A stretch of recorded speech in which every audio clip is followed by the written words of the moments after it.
Well, I think John would be a great candidate, and that he does it. I think it would be great to have more candidates available for the members to choose from.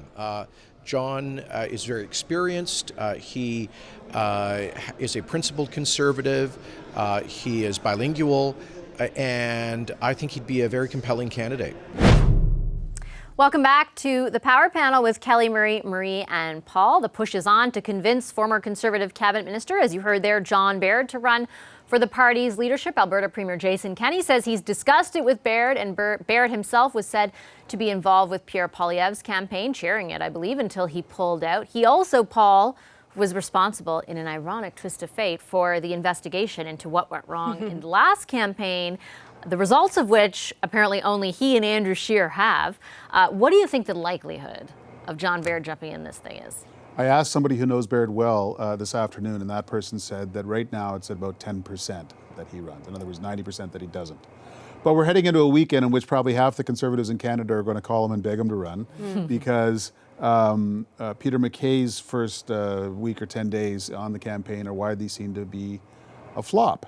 When Jason Kenney says that Baird is a principled Conservative, after having publicly called on Rona Ambrose to get in the race, it makes me wish that I'd paid closer attention to MacKay and Kenney when they were in a room together. They did not like each other. Yeah. One gets that impression.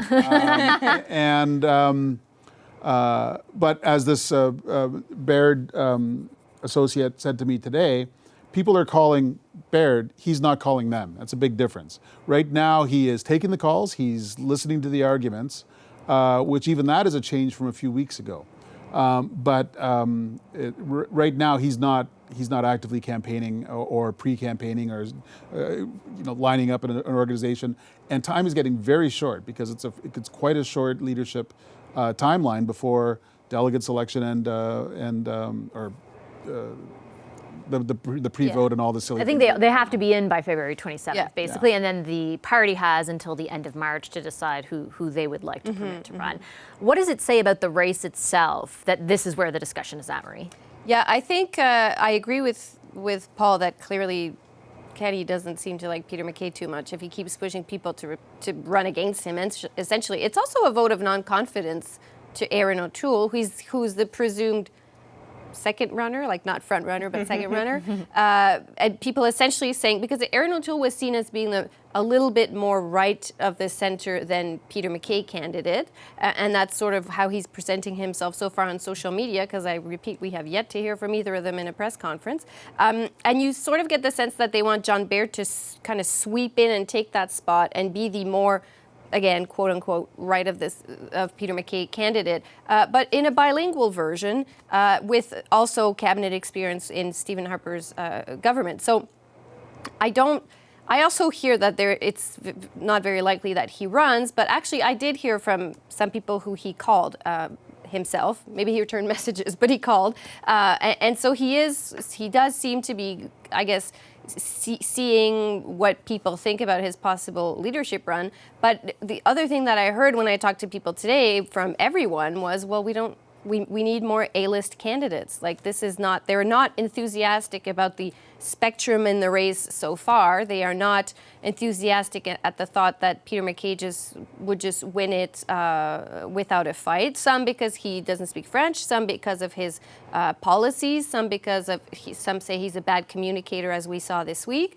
But there is disappointment amongst Conservatives at how the race looks so far. And I think also from members, because if there's only really one front runner, how much of a debate are they actually going to have on what the new Conservative Party should look like? They didn't really have that reflection so much after the 2015 election when Andrew Scheer won. Some thought this was the opportunity to say, okay, let's regroup, restart for a 2020 Conservative Party.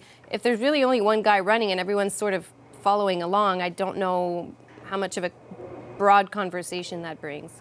Yeah, and it's so interesting. It kind of brings up the memory of 3 or 4 weeks ago, Kelly, when we were all thinking, oh my gosh, it might be Rona Ambrose versus Jean Charest versus Peter MacKay versus Pierre Poilievre. Like the race seemed like it could be a lot different. And then all of a sudden it changed pretty drastically in that 1 week where 3 of them said we're out.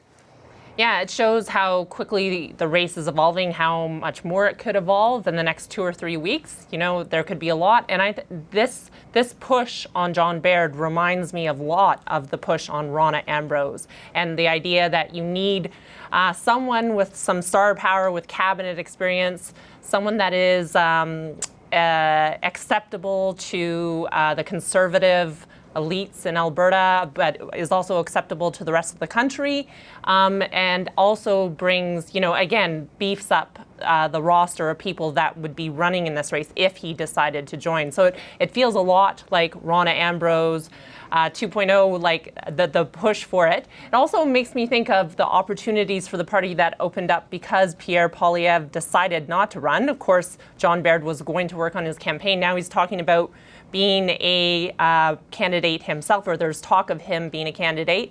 It also is interesting to me, and this is going to probably lead into conspiracy theory, but Jason Kenney was seen with Stephen Harper in Calgary last week, and they had at least a couple of meetings. So you wonder, you know, to be a fly on the wall and wonder what those two powerful Conservatives were talking about and what they would like to see in the Conservative race. And this was all happening while Peter MacKay was having a disappointing week. So my thoughts heading into last week that Peter MacKay was a known quantity and acceptable to a lot of Alberta Conservatives, and maybe we're seeing an outcome here that's changed even within the course of 10 days. Well, and thanks to Paul's reporting, we know that Stephen Harper does have opinions on who might be the next leader of the who should not be, who should not be, at least. I'm pretty sure you didn't need me to tell you that. Well, you did very explicitly too, though.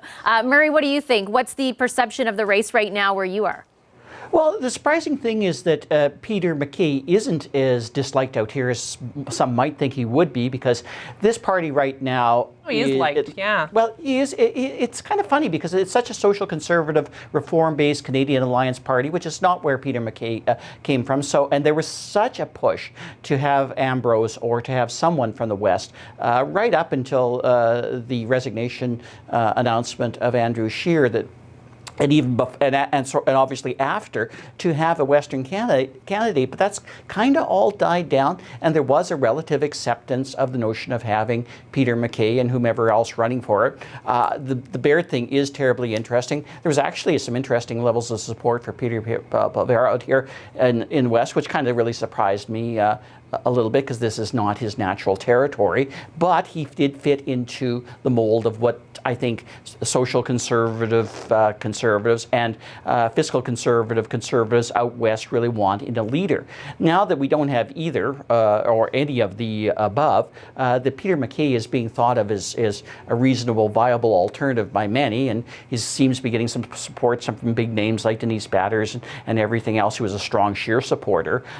It does seem that there might be some level of satisfaction, but this is a conservative race, and stay tuned till the next day, because something could certainly change very quickly. And it's really also quickly, it's also that if you only have one front runner, not only is there no debate, but there's less of an enthusiasm amongst members, right? This is an opportunity to make money, to get new members enthusiastic about the party, to get in media and get some media coverage. If the debates are boring because there's not much discussion going on, or no one's really following because it's not a horse race, it's also not great for the party itself, that is probably hoping to get some momentum, especially in a minority government, some momentum if there's an election not too far down the line. Okay, I got to leave it there, but thank you, everyone. Thanks to our power panel this evening: Murray Mandrick, Kelly Cratterman, Paul Wells, and Marie Vastel.